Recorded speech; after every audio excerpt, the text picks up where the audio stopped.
નર્મદા જિલ્લા કલેક્ટર કચેરીના સભાખંડમાં નિવાસી અધિક કલેક્ટર સી.કે. ઉધાડની અધ્યક્ષતામાં સંકલન સહફરિયાદ નિવારણ સમિતિની બેઠક યોજાઈ। જોકે બેઠક પૂર્ણ થયા બાદ વડાપ્રધાનના કાર્યક્રમમાં થયેલા ખર્ચાના મુદ્દે સાંસદ મનસુખ વસાવા અને ધારાસભ્ય ચૈતર વસાવા વચ્ચે આક્ષેપ પ્રત્યાક્ષેપ થતા જિલ્લાનું રાજકારણ ગરમાયું હતું। બેઠક બાદ દેડાપાડાના ધારાસભ્ય ચૈતર વસાવાએ વડાપ્રધાનના તાજેતરના કાર્યક્રમમાં થયેલા ખર્ચ અંગે માહિતી માંગી હતી। ચૈતર વસાવાના મુખ્ય આક્ષેપો કર્યા કે વડાપ્રધાનના કાર્યક્રમમાં કરોડો રૂપિયાનો ખર્ચ આદિવાસી બજેટની ગ્રાન્ટમાંથી કરવામાં આવ્યો છે। લંચ અને ડિનરમાં રૂપિયા 3000ની ડીશ જમવામાં આવી છે। સ્ટેજનો ખર્ચ પણ કરોડોમાં કરાયો છે। અધિકારીઓ દ્વારા ઊંચા બિલો મૂકીને મોટી કટકી કરવામાં આવી રહી છે, જ્યારે આદિવાસીઓના વિકાસની ગ્રાન્ટ આવતી નથી। કરોડોના ચા નાસ્તાની જમણના બિલો રાતોરાત મુકાઈ ગયા અને પાસ પણ થઈ ગયા। ધારાસભ્ય ચૈતર વસાવાના આક્ષેપો પર સાંસદ મનસુખ વસાવાએ તીખી પ્રતિક્રિયા આપી હતી અને તેમની ઝાટકણી કાઢી હતી અને જણાવ્યું હતું કે ચૈતર વસાવાને કાયમ હવનના હાડકા નાખતા જ આવડે છે અને આદિવાસીઓને ગેરમાર્ગે દોરે છે। આ તેમની માનસિકતાને કાર્યક્રમમાં કોઈને ચિકન મટન ખાધું નથી। વડાપ્રધાન દેવ મોગરા માતાજીના દર્શન કરે અને તે ચૈતર વસાવા દેશી દારૂ ચઢાવવો જોઈએ તેવું કહે। આ તેમની માનસિકતા જુઓ। આ એક રાષ્ટ્રીય કાર્યક્રમ છે। વડાપ્રધાન આવ્યા હોય ત્યારે સુરક્ષા અને વ્યવસ્થાને લઈને સરકારી ખર્ચ થવાનું સ્વાભાવિક છે। કોઈના અંગત ખર્ચ માટે કાર્યક્રમ કરાયો નહોતો। પોતે ચૈતર વસાવા કાર્યક્રમમાં સ્ટાર બેન્ડ લાવી લોકોને નચાવે છે અને બહેનોને મુઠ્ઠી વાળો અને અભભ બોલો એમ કહે છે। આ કેવા સંસ્કાર છે? તેઓ આદિવાસીઓને કઈ દિશા તરફ લઈ જવા માંગે છે કહી સાંસદે ધારાસભ્ય સામે રોષ વ્યક્ત કર્યો હતો। બધા જાણે છે આવા ભૂતકાળમાં જ્યારે સરકારી કાર્યક્રમો થયા છે ત્યારે હિસાબ માંગે છે। ડેડિયાપાડામાં ફોરેસ્ટ વિભાગનો કાર્યક્રમ હતો તે સમયે પણ એને હિસાબ માંગ્યો અને સરકાર આપે છે। આ વખતે પણ સ્ટેચ્યુ ઓફ યુનિટીનો પ્રધાનમંત્રીનો કાર્યક્રમ થયો અને ત્યાર પછી બિરસા મુંડા જન્મજયંતિનો ઉત્સવ ડેડિયાપાડામાં ઉજવાયો। એ કાર્યક્રમ પણ બહુ સફળ રીતના થયો, એનો પણ હિસાબ માંગ્યો। પણ મેં આજની સંકલનમાં મેં જિલ્લા વહીવટી તંત્ર અને તેમાં ખાસ કરીને જિલ્લાની પોલીસ, નર્મદા જિલ્લાની પોલીસ અને ગુજરાતની જે પોલીસ, બંને કાર્યક્રમમાં ગુજરાત ને નર્મદા જિલ્લાની પોલીસ બહુ કાર્યરત હતી, એમને હિસાબ માંગ્યો। પણ મેં જિલ્લા વહીવટી તંત્રને અભિનંદન આપ્યા, બંને કાર્યક્રમ સફળ રહ્યા એના માટે। નાનાથી નર્મદા જિલ્લાને આખા ગુજરાતને જબરદસ્ત મોટું નામ મળ્યું છે। સરદાર વલ્લભભાઈ પટેલનો જન્મજયંતિનો કાર્યક્રમ આપણે સ્ટેચ્યુ ઓફ યુનિટીમાં ઉજવાયો। બિરસા મુંડા ટ્રાઇબલ યુનિવર્સિટીનો બિરસા મુંડાના જન્મજયંતિનો ઉત્સવ ડેડિયાપાડામાં ઉજવાયો અને એમાં ટ્રાઇબલ યુનિવર્સિટીમાં જબરદસ્ત મોટી ભેટ મળી છે। તો એમાં ટ્રાઇબલ વિભાગને પણ જબરદસ્ત મોટું નામ મળ્યું છે। તો આ બંને કાર્યક્રમ સફળ રહ્યા એના માટે પોલીસને મેં ખૂબ ખૂબ અભિનંદન આપ્યા છે। કારણ કે તમે જો આજે પોલીસે કેટલું સુંદર કામ કર્યું છે। લાખોની સંખ્યામાં લોકો આવ્યા પણ કાયદોનો વ્યવસ્થા એટલું સરસ રીતના હતી, કોઈ લોકોને તકલીફ નથી પડતી, કોઈ એવા બનાવ પણ એવા નથી બન્યા। એટલે પોલીસને પણ અભિનંદન આપ્યું અને જિલ્લા વહીવટી તંત્રને પણ અભિનંદન આપ્યું। અને આવનારા દિવસોના આનાથી નર્મદા જિલ્લાને, ગુજરાતને જબરજસ્ત મોટો ફાયદો થવાનો છે। સરદાર વલ્લભભાઈ પટેલના જે કાર્યક્રમો અપાય છે જન્મજયંતિને લઈને, એ સ્ટેચ્યુ ઓફ યુનિટીમાં પણ અલગ અલગ નિરંતર રજૂઆત લોકો પ્રવાસ એનો ચાલુ છે। એ સરદાર વલ્લભભાઈ પટેલના જીવનમાંથી પ્રેરણા લેવાની છે। રાષ્ટ્રીય ભાવનામાં લોકોમાં જાગૃત થાય, એકતાના બોધપાઠ લોકો શીખે ને યુવા પેઢી એક દેશના માટે એક સંગઠિત થાય, એ ઉદ્દેશ્ય સાથે દેશના પ્રધાનમંત્રી આવા કાર્યક્રમો કરે છે। તો આમાં કોઈ ખર્ચ તો જે થવાનો જ છે, પણ જે પ્રકારે ધારાસભ્ય ચૈતર વસાવા જે હિસાબ માંગે છે એને સરકાર તો આપી, એને આપ્યો મીટિંગની અંદર, એ જે રીતના જે માંગે છે નાની નાની બાબતમાં, એ થોડું અજુગતું કહેવાય। એને ખરેખર તો અહીંના ધારાસભ્ય તરીકે આભાર માનવો જોઈએ કે ડેડિયાપાડામાં બિરસા મુંડા જન્મજયંતિનો કાર્યક્રમ ઉજવાયો ને એમાં દેશના પ્રધાનમંત્રી આવ્યા ને દેવ મોગરા માતાજીના દર્શન કર્યા। એમને ખરેખર તો આભાર માનો। ટીકા ટિપ્પણીમાં છે એનો બીજો ઉદ્દેશ જ નથી, પોઝિટિવ વાત કરવી જોઈએ એમને। સાહેબ, જમણવારની બી વાત કરીએ, 3000ની ડીશો અને સરકારી કાર્યક્રમો કરે છે, 3000ની ડીશો, ચિકન મટન ખાધું કે શું ખાધું એ પણ આજ એની માનસિકતામાંથી બહાર આવવી જોઈએ। કોઈ ચિકન મટન ખાધું નથી। જેમ દેશના પ્રધાનમંત્રી દેવ મોગરા માતાના દર્શન કરે ને એને સ્ટેટમેન્ટ આપ્યું હતું કે મોદીજી મોડાનો દારૂ ચડાવે માતાજીને, બકરા ચડાવે, મુર્ગા ચડાવે અને પછી પ્રસાદી લઈને જાય। આ એની માનસિકતા જુઓ। પ્રૂફ આપે ભાઈ ચિકન મટન ખાધું હોય તો ચિકન મટન। અને કદાચ કોઈ અધિકારી જેને જે આખા દેશમાંથી આવ્યા, તો કોઈ મદ્રાસમાંથી કોઈ આવ્યા, તો કોઈ બીજા પણ કેટલાક પ્રવાસી આવ્યા, કેટલાક લોકોને પ્રાઇવેટ જગ્યાએ ગયા એને ખાધું, એની સાથે સરકારના વહીવટીતંત્રને કોઈ લેવા દેવા નહીં, પણ સરકાર તરફથી એવી કોઈ વ્યવસ્થા નથી થઈ। આ ગ્રાન્ટોમાંથી જ આ રૂપિયાની ચૂકવણીઓ થઈ છે એવું કેવું? ભાઈ બે મોટા રાષ્ટ્રીય કાર્યક્રમો થયા. સરદાર વલ્લભભાઈ પટેલનો જન્મજયંતિનો ઉત્સવ ધામધૂમથી ઉજવાયો. બિરસા મુંડા ભગવાનના જન્મજયંતિનો ઉત્સવ ડેડિયાપાડામાં ધામધૂમથી ઉજવાયો. તો એના તો પ્રધાનમંત્રી આવે છે તો ખર્ચ તો થવાનો જ છે ભાઈ. અને કેટલી જનતા આવી છે, કેટલા બધા આખા દેશના કેટલાક અલગ વિભાગના અધિકારીઓ ઉપસ્થિત રહ્યા, મંત્રીઓ પણ અહીંયા એના કાર્યક્રમને સફળ બનાવવા માટે એના પહેલા આવ્યા છે. તો એ સ્વાભાવિક છે કે ખર્ચ તો થવાનો જ છે. કાર્યક્રમો અમે પણ કર્યા છે પણ આટલો ખર્ચો નથી. હવે એમના કાર્યક્રમો ના કાર્યક્રમમાં એ તો સ્ટાર બેન્ડ લાવવાનું, લોકોને નચાવવાના, કુદાવવાના અને હબો કરવાનો એ ધારાસભ્ય તરીકે એને શોભે.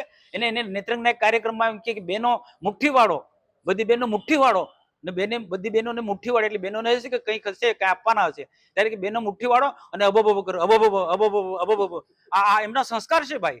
આ આદિવાસીને કઈ દિશા તરફ આ ધારાસભ્ય લઈ જવા માંગે છે? આમ આદમી પાર્ટીના એક કાર્યક્રમમાં બીજા બધા નેતાઓ અબો બોલે, અબો મુઠ્ઠી વાળીને. આ સંસ્કાર છે ભાઈ. બિરસા મુંડાના જીવનમાંથી પ્રેરણા લો. બિરસા મુંડાએ તો એવું કીધું છે, પૂર્વજો અંધશ્રદ્ધા દૂર કરો, વ્યસનો દૂર કરો અને શિક્ષણ પર ભાર મૂકો તો આદિવાસીનો વિકાસ થવાનો. બિરસા મુંડામાંથી પ્રેરણા લેવી જોઈએ. ને રાજ્ય સરકાર, ભારત સરકાર, દેશના પ્રધાનમંત્રી અમે આ કામ કરી રહ્યા છે, દેશને વિકાસના માર્ગે લઈ જવા માંગે, આદિવાસી દેશના વિકાસમાં જોડાય એ રીતના. અને આજે નર્મદા જિલ્લામાં આજે જે બે મોટા કાર્યક્રમ થયા છે, આખા નર્મદા જિલ્લા જ નહીં, આખા ગુજરાત ને આખા દેશે એને જોયો છે, વિશ્વના લોકોએ જોયું છે આ બંને કાર્યક્રમનો. એકતા પરેડનો કાર્યક્રમ કેટલો સુંદર એકતા પરેડનો કાર્યક્રમ હતો. તો આને ખરેખર એમને પ્રશંસા કે આ તો કેવી નિમ્ન કક્ષાની વાત કરે છે. સર, એક બાજુ એમણે અભિનંદન પણ આપ્યા કે બિરસા મુંડાજીની પ્રતિમાને પુષ્પાંજલિ કરી, દેવ મોગરાએ ગયા, સારો કાર્યક્રમ થયો. અને બીજી બાજુ આવી વાતો એનો સ્વભાવ જ છે. મેં નથી કીધું કે નેત્રંગમાં અબો. હવે એનામાં આ જ પ્રકારના સંસ્કાર જે છે, પોઝિટિવ વાતો ક્યારેય કરતા જ નથી. આજે જે પ્રકારે રાજ્ય સરકાર ને ભારત સરકાર જે વિકાસના કામો કરી રહ્યા છે, એ વિકાસના કામોમાં ફાયદો એ બી લે છે, એમના સમર્થકો પણ લે છે. મારી પાસે પુરાવા છે. સરકારની જે યોજનાઓ છે એ કે ભાજપના લોકો એકલા થોડા લે છે, બધા જ લોકો હોય, કોંગ્રેસના હોય, આમ આદમી પાર્ટી, બીજા સરકારની સાથે ન જોડાયેલા આમ. અને દેશના પ્રધાનમંત્રી 100નો વિકાસ કરી, જ્ઞાતિ જાતિના ધર્મના ભેદ વગર એ માણસ કામ કરી રહ્યો છે. તો આવી ટીકા ટિપ્પણી વિરોધ પક્ષો બહુ કરો, વાંધો ને, અધિકાર છે, તમે હિસાબ માંગો, બધું માંગો, પણ એનું થોડુંક મર્યાદા હોય. માંસ મટન ખાધું આ બધી કઈ એનો કઈક પ્રશ્ન છે એમનો. નર્મદા જિલ્લા અધિક નિવાસી કલેક્ટર શ્રીની અધ્યક્ષતામાં સંકલન સમિતિની બેઠક હતી. એમાં ભરૂચના સાંસદ મનસુખભાઈ વસાવા, અહીંના ધારાસભ્ય દર્શનાબેન દેશમુખ, જિલ્લા પંચાયતના પ્રમુખ શ્રી ભીમસિંહભાઈ તડવી અને અમે સમેત તમામ શાખાના અધિકારીઓ ઉપસ્થિત રહ્યા હતા. ત્યારે નર્મદા જિલ્લાના લોકોના પ્રશ્નોને લઈને વિવિધ બાબતો લઈને ચર્ચાઓ થઈ છે. એમાં મનરેગા હોય, પ્રધાનમંત્રી આવાસ હોય, પાક નુકસાની બાબતે હોય, બીએલઓની કામગીરી બાબતે હોય, રોડ રસ્તા બાબતે હોય, તમામ બાબતોએ આજે એક હકારાત્મક ચર્ચાઓ થઈ છે. અને સરકારશ્રીના કાર્યક્રમો ચાલે છે. આપે જોયું હશે, વિકાસ પર્વનો કાર્યક્રમ હતો, વિકાસ મહોત્સવનો કાર્યક્રમ હતો, ગૌરવ યાત્રાનો કાર્યક્રમ હતો, એકતા પરેડનો કાર્યક્રમ હતો. ત્યારે આ કાર્યક્રમ દરમિયાન અહીંના અધિકારીઓએ આ જિલ્લાના કેટલું બજેટ વાપર્યું છે એની મેં માહિતી માંગી છે. ત્યારે આજે એ માર્ગ મકાન સ્ટેટ વિભાગના જે મોદી સાહેબ છે એ પણ ઉપસ્થિત નહોતા અને માહિતી અધૂરી આપી છે. એ જ પ્રકારે તમામ શાખાઓમાંથી કરોડો રૂપિયાના ખર્ચાઓ થયા છે, પણ માહિતી આજે આપી નથી. નિવાસી કલેક્ટર સાહેબે કીધું છે કે દિન 7માં તમને બધી માહિતી પૂરી પાડીશું. સવાલ એ થાય છે, નર્મદા જિલ્લો એ દેશનો અતિ પછાત જિલ્લો છે. તમે શિક્ષણમાં પણ જોયું હશે તો નર્મદા જિલ્લો પછાત છે. છેલ્લા માર્ચ મહિનાથી સિકલ સેલ એનેમિયાના લાભાર્થીઓને હજુ ગ્રાન્ટ ન હોવાના કારણે એમને સહાય મળી નથી. અહીંયા કુંવરબાઈના મામેરામાં સહાય હજુ મળી નથી. અહીંયા કુપોષિત બાળકોના ફૂડ બિલ મંજૂર થતા નથી. અધિકારીઓ દ્વારા એવું જણાવવામાં આવે છે કે ગ્રાન્ટ નથી. અને એક બાજુ આ તમામ કાર્યક્રમોમાં 3-3 હજારની ડીશો અધિકારીઓને લંચમાં અને ડિનરમાં જમાડવામાં આવે છે. કરોડો રૂપિયાની ચા પીવડાવેલી છે. 48 લાખ રૂપિયાનું એક કાર્યક્રમમાં પાણીનું બિલ છે. તો આવા બુફેના બિલ લાખોમાં છે, બસોના બિલ 6-6 કરોડ રૂપિયા છે, સ્ટેજના બિલ 10-10 કરોડ રૂપિયા છે. તો જે ટ્રાઇબલના વિકાસ માટેનું બજેટ આવે છે, અધિકારીઓ એમના લાગતા વળગતાઓની એજન્સીઓને બારોબાર ટેન્ડરો આપીને કરોડો રૂપિયા ટ્રાઇબલના બજેટમાંથી વાપરી રહ્યા છે. કાર્યક્રમો સારા થાય છે, એમને અભિનંદન આપીએ છીએ, પણ કાર્યક્રમો અમે પણ કરીએ છીએ, અમને પણ ખબર છે સ્ટેજનું બિલ કેટલું હોય, પાણીનું જમણવાનું.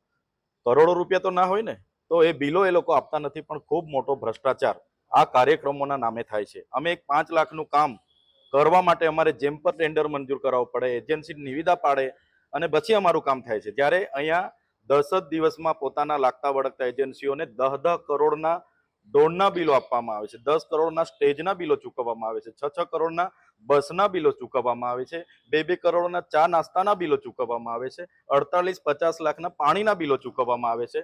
જો આ જ રીતના નર્મદા જિલ્લાનું બજેટ સરકારી કાર્યક્રમોમાં પૂરું થશે તો બાળકો માટે આપણે કુપોષણ કઈ રીતના દૂર કરીશું, સિકલ સેલ કઈ રીતના દૂર કરીશું, શાળાઓના ઓરડાઓ કઈ રીતના બનાવીશું, આંગણવાડીઓ કઈ રીતના બનાવીશું. એટલે આ બહુ ગંભીર બાબત છે. એટલે ટ્રાઇબલનું બજેટ જે સરકારી કાર્યક્રમોમાં વપરાય છે, પ્રજાના ટેક્સના દિવાળીઓ થાય છે, એનાથી અમે નારાજ છે.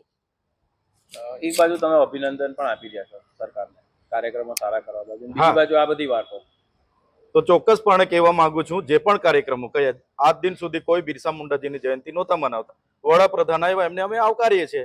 મારી જે પ્રતિમા મેં મૂકી હતી મારી આગેવાનીમાં, એમને ફૂલ અર્પણ કર્યા છે. અમારા માટે તો ગૌરવની જ વાત છે ને, એટલે અમે અભિનંદન આપીએ છીએ. પણ જે પ્રકારે ત્યાંના પાર્કિંગના નામે 2.5 કરોડનું બિલ કોઈ મૂકે, ડોમના નામે તમે 10 કરોડનું કોઈ બિલ મૂકે, ચાના નામે તમે 2 કરોડના, હવે કેવી ચા પીધી હશે એવું. અરે એમણે ડિનરના નામે 10 કરોડના બિલો મૂક્યા છે, તો એમણે શું ખાધું એની વિગત આપો. ડ્રાયફ્રૂટ ખાધા, ચિકન ખાધું, મટન ખાધું, ઘી કેળા ખાધા, અમને તો કહો. અહીંયા એક બાજુ કુપોષણના બિલો તમે મંજૂર નથી કરતા, બાળકોના ફૂડના બિલો તમે મંજૂર નથી કરતા, સ્કોલરશિપ માટે અહીંયા અમારે ધરણા કરવું પડે, ગ્રાન્ટ નથી એવી તમે વાતો કરો, અને એક બાજુ 50 કરોડના પ્રોગ્રામો કરો તો કઈ રીતના ચાલશે? અને પ્રોગ્રામો તો રોજના ચાલુ પ્રજાના પૈસે દિવાળી જ થાય છે. એટલે પ્રજાએ જાણવું પડશે નર્મદા જિલ્લાનું જે પણ બંને કાર્યક્રમોમાં અને વિકાસ પર્વથી માંડીને વિકાસ મહોત્સવ, ગૌરવ યાત્રામાં જે પણ ખર્ચાઓ થયા છે, જેના કારણે બધા ડિપાર્ટમેન્ટમાં આજે ગ્રાન્ટ નથી, એટલે એના માટે અમે ચિંતિત છે. બીજી બાજુ અત્યારે એક જે બાળ પ્રદર્શન યોજાયું હતું તેમાં આપ હાજર ના રહ્યા અને સાંસદે એવું કીધું કે ગુજરાત તો ફર્યા કરે છે પણ ઘર તો હાચી નથી શકતા. 11 નવેમ્બર 2025 રોજ સાગબારા જિલ્લાના નવરચના હાઈસ્કૂલમાં ડેડિયાપાડા, સાગબારા અને ચિગદા તાલુકાનો વિજ્ઞાન મેળો હતો. એમાં હું ઉપસ્થિત હતો અને મારી ઉપસ્થિતિમાં એ વિજ્ઞાન મેળાને મેં ખુલ્લો મૂક્યો હતો. એ જ પ્રકારે જિલ્લા પ્રાથમિક શિક્ષણ સમિતિનો 20 નવેમ્બર 2025 એટલે કે હમણાં જ કેવડી પ્રાથમિક શાળામાં વિજ્ઞાન મેળો હતો, ત્યાં હું હાજર હતો. અહીંયા મુખ્ય અતિથિ જિલ્લા પંચાયતના પ્રમુખ હતા, વિશેષ ઉપસ્થિતિ સાંસદોની હતી, અહીંના ધારાસભ્યની હતી અને મારું પણ નામ હતું.